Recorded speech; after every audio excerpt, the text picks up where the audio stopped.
I gotta tell somebody. This is the best thing I've ever seen. That. Let's talk about that. You need this. Listen to this. Memorable and exciting. Well, then be less boring. I'm going to tell everyone. Wait here. Mighty remarkable, Big Daddy. Remarkable. Welcome to Remarkable, a podcast for B2B marketers that deconstructs the most iconic moments in film, television, pop culture, and advertising for a single purpose, to give you, the B2B marketer, the same storytelling techniques that the pros use. In each episode, you will learn techniques from Hollywood, Pixar, Marvel, and beyond, from Spielberg's hands to yours, bringing remarkable content ideas to you every single week. I'm Faison, CEO of Caspian Studios. This is Remarkable. This week, we're going to be talking about B2B marketing lessons from corporate bro and how to use satire in your marketing. Hi, I'm Corporate Bro, sales guru and relationship architect. Let me guess, you had hopes and dreams like everyone else, but somewhere along the way, you f***ed up and stumbled into sales. Not only is sales fun and rewarding, but it's actually neither of those things. Meredith, what the heck is Corporate Bro? So Corporate Bro is a sketch comedy character that satirizes corporate sales life. Ross Pomerantz is the guy who does it. He's the mastermind behind the character and the series. He is first and foremost a salesperson, but he's also a content creator, corporate speaker, and entrepreneur. And he's from Atlanta, Georgia originally. So he's the one that writes, produces, and stars in these sketches. He started making these 6-second videos when Vines were still a thing back in 2013, if you all remember Vines, way back when. And that was when he started his first tech sales job, and that was at Oracle. And for the first 7 years, he didn't make any money from Corporate Bro, which is wild, because now he makes a full salary's worth from his normal day job in about 1 month from his speaking engagements, which is so crazy. And so now he's performed for companies like Dropbox, Smartsheet, and Salesforce. And his YouTube, which he started in 2016, has over 25 million subscribers. Ross actually holds an MBA from Stanford, and his current, as far as I know, his current full-time day job is in leadership at Bravado. Anyway, he has advice for other corporate bros or other people in the sales world, and he says that is to focus on being mentally tough, to pick up the phone, to make mistakes, to realize that no matter how mad someone may get, it doesn't matter, because at the end of the day, sadness. Sales can be summed up in one great acronym. Sadness. Sales are dope. Never, ever stop selling. So Colin, our featured guest today, why the heck do you love Corporate Bro? So I started my sales career about 6 years ago, and I'm sitting in the office on the sales floor, and all of my coworkers are dying laughing in the corner. And so I go over, I'm like, what are you guys looking at? And it's Corporate Bro on Instagram. And so I'm like, oh, you got to send that to me. And so I spent the rest of my day just scrolling through his videos, and just I could not stop watching them and hysterically laughing. Once you're in sales, you can never get out unless you die. And so what makes it so funny is that Ross, who is Corporate Bro, used to be in sales. So he understands the dynamic of it and all of the lingo and everything that goes along with it. Forget the fact that you're human and accept that you're just a number. And he's also hilarious. So the content that he makes are these short video clips, pretty much making fun of a day in the life of a sales rep. Performance enhancers are not only acceptable, but necessary. Coffee, cocaine, Adderall, cocaine, and drugs. Specifically a software sales rep in Silicon Valley, which is pretty similar to what I was doing. So for me, it was absolutely hysterical. It's kind of like watching Saturday Night Live with the skits, except it's super niche. So whatever they're making fun of is so specific to what you do, so you really understand it, which makes it even funnier in my opinion. Oh, gotta take this. What's going on, Jimbo, you cheap sack of So I recently saw on LinkedIn that he was making an 8-episode video series with Bravado Sales and Scratchpad, which I thought was fascinating because we always talk about innovating B2B content. And I thought this was super innovative and wanted to talk about it. Yeah, when I saw the trailer, and it's sort of similarly as someone who was in sales early in their career, all of those things are so funny. But when I saw that movie trailer that they just dropped for Sales Are Dope. Breathe, bro. You got this, dude. Sales are dope. Go freaking kill it, dog. For this series, I mean, it's just so cool looking. It's beautifully shot. You can see the story looks really cool. And it seems like the culmination of a decade of this brand and this work. And I couldn't see a way that this thing won't be a hit. And it's really cool to see a company and a business and sort of like embrace that piece. And one of the reasons why all of this is so successful is obviously because it is satire. So Meredith, let's get into the psychology of satire. Yeah, so satire is a type of humor. It's a bit dark and I would say is akin to sarcasm. It uses irony, exaggeration, and or ridicule, and it's used to demonstrate somebody's faults. So it's targeted humor. We see it often within politics, religion, and celebrities, really anyone famous or high profile. Here it's salespeople. Take the values your mom taught you, like integrity and honesty, and just throw them out the window. And it's generally seen as antagonistic. There's a humor scholar named George Test who describes satire as having 4 characteristics: aggression, play, laughter, and judgment. And satirists adopt kind of a take on this persona of a well-known person, whoever they're targeting, and they feign sympathy for them to expose their faults. So they're kind of like playing this character and showing all of their like downsides. And really for the jokes to work, the audience has to get that the comedian or humorist isn't being serious, right? And I think I point that out because it's like can be a very dry sense of humor. And so it's kind of tongue-in-cheek. And there also can be risk to whoever is making the jokes, right? For the comedian, comic, or humorist. And the risk is of retaliation of whoever they're targeting.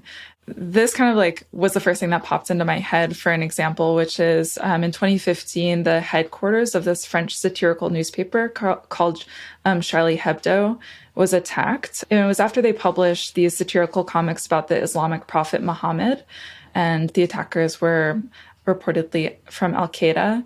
So there is definitely a risk for retaliation. So anyway, to kind of avoid that, there is this balance that the humorist has to play between play and judgment. And to go back to George Test's hypothesis, he says to permit satiric expression without offending its target to the point of inviting retaliation. So there definitely is a balance there.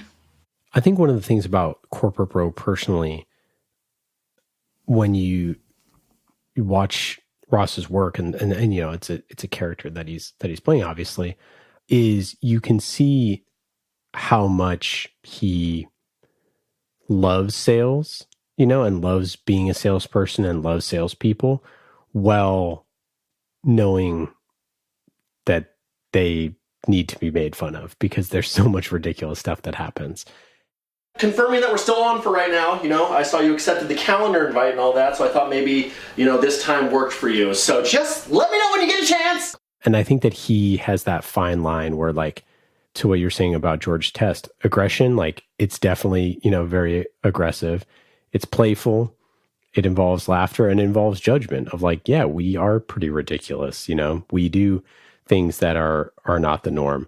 And I think instead of just being like, well, this is who we are, and very much like, if like you wouldn't get it sort of a thing, to just be a little bit more of an invitation, if you're not in sales, to see this stuff too and to think that it's funny. I think ultimately he is creating it for salespeople, but the fact that we can all sort of see it and embrace like how ridiculous this stuff is, but also like the serious side of this, like at the end of the day, you have to do a job. It's, you know, widely considered to be one of the most stressful, you know, jobs in the world. It's what makes you think I'm stress eating chocolate chips again, Mom?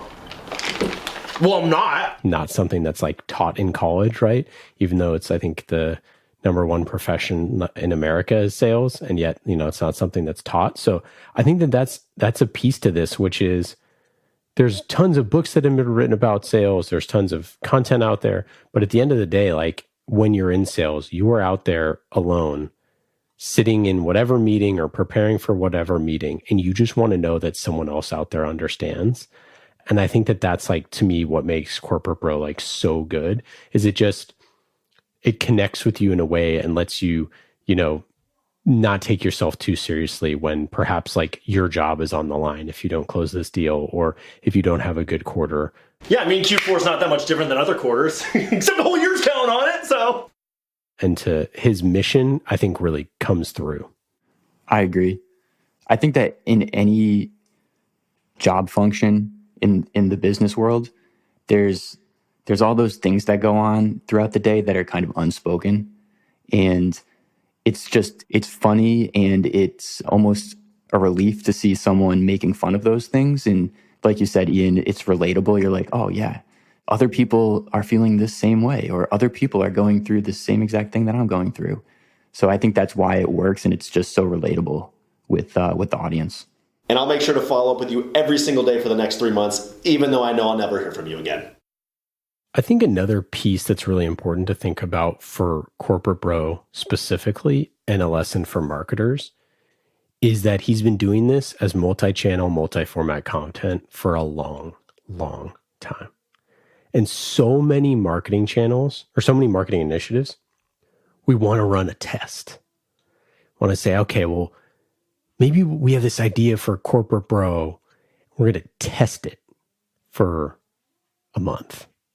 And it's like, if you had done that, it wouldn't have worked, right? Like, it wouldn't have.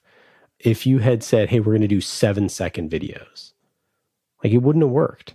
But once you see this over and over and over and over again, right? Like, it starts to build up, it builds a brand, that consistency, that repeatability. Every time you see a Corporate Bro video, you know that it's going to be really good. And that's an important lesson for marketers, because he was making 7-second videos, which is really hard, right? Like, that was how Vine worked. So you had to back then.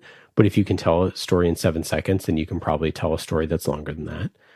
B, it's like he was trying to evolve beyond just 7-second videos into, getting to longer form videos, to 30-second, to all that stuff, to building up, the YouTube channel. He crushed YouTube as a platform to be able to share a lot of stuff there by sort of doing multi-format stuff. Is a massive LinkedIn presence where a lot of salespeople are constantly all day, every day. So he's creating content in various different lengths, publishing it on different platforms, and he's doing it consistently and repeatably. Catherine, please. Catherine. Yeah, Catherine, please. And that's super, super important. That's like, you can say, well, be funny. Yeah, that's pretty hard to do. But what you can control as a marketer is consistent and repeatable. And that's like what he has done for a decade. And like, that is a pathway to winning. Agreed. And shout out to a company like Scratchpad, who has embraced that and embraced Ross's and Corporate Bro's narrative and also tone for their brands. Catherine, please. I've seen some other companies kind of do similar plays where they're embracing a content creator within the space. I've seen SalesLoft do it. I know Vidyard does it as well. I'm sure there's plenty of others that I'm not mentioning, but I think that's so innovative, especially with a B2B company, because you have some content out there that's more serious content. Like, so you probably have some white papers, some webinars, etc. And that's fine. You should have all that.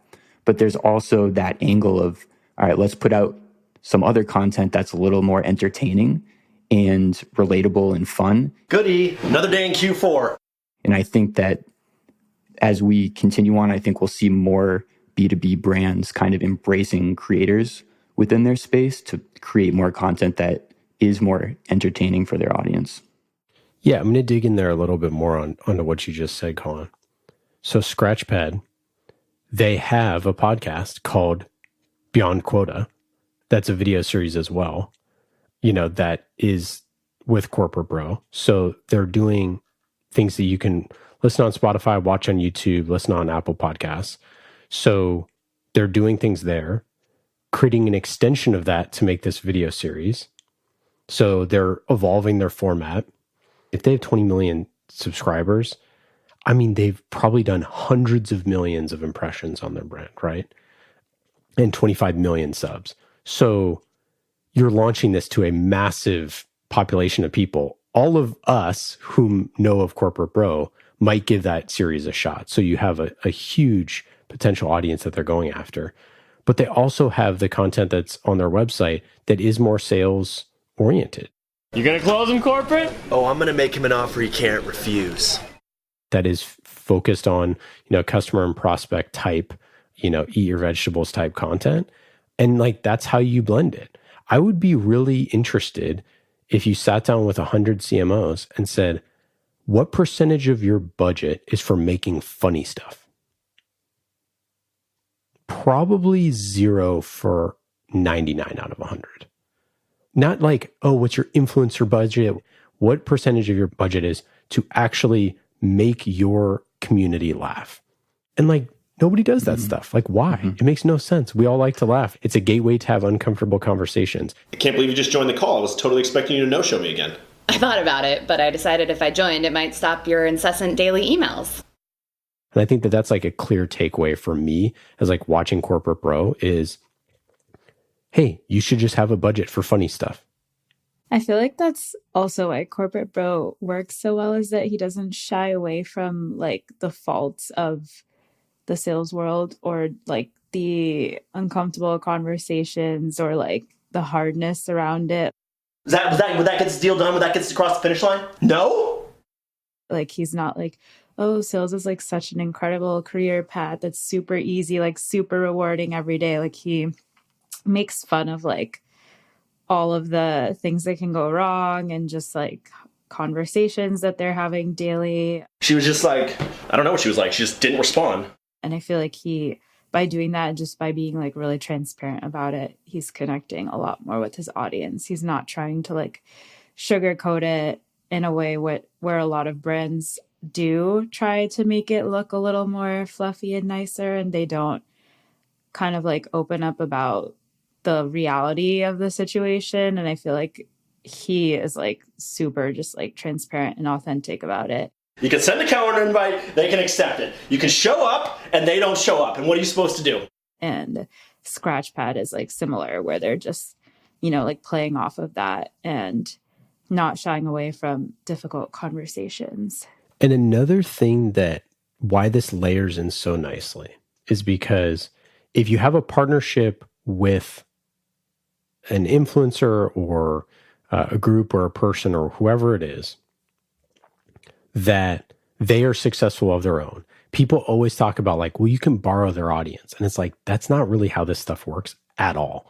There's a million examples of times where people just try to like borrow a celebrity's audience, and that doesn't work. It's not about that. It's about co-creating something with them that is unique and special. So what's cool that Scratchpad has done is they're going to have this like, medium level show, medium level meaning something that is still interesting and, entertaining. It's like the edutainment sort of level show, which is their podcast that they do now. They're going to have something that's a little bit more higher up the brand funnel. That's going to be this cool 8-part series that hopefully gets a lot of ears and eyes on it. And then when you dig into their resources, they also have a one-to-one sales workflow session that you can just like go onto their website and like look at their workflow, and you can schedule a one-on-one session. And the goal of that is learn how to work faster, remove micro blockers in your day-to-day, get your manager off your back. I'll just call my manager back. Well, he wants to know why I haven't updated my pipeline. Because what's an update? Nothing's happened. No one's responding to my calls. No one's picking up. No one's doing anything. That's the thing. Get more time in market with customers, which will lead to better performance.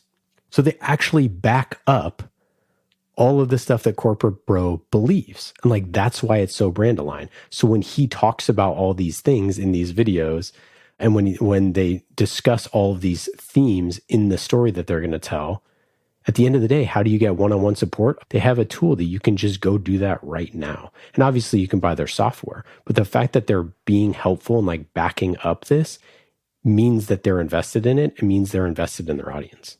So let's sort of just like recap real quick. So the things that I think are like super important for marketers to take away from Corporate Bro is, first off, Like using satire, trying to be funny is something that works really well.